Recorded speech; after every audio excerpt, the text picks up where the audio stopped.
Hi, in front of me is XIAOMI Mi 9 SE, and today I would like to show you how you can open apps in pop-up view on this device. First of all, open background apps by clicking at the square button.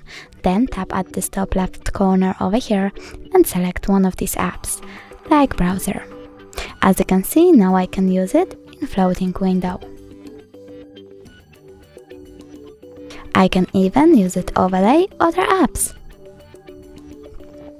But if you want to go back and not see this window anymore, all you need to do is click on the square button over here and close it in the background. Thanks so much for watching. If you enjoyed this video, don't forget to leave a like, comment and subscribe. Bye!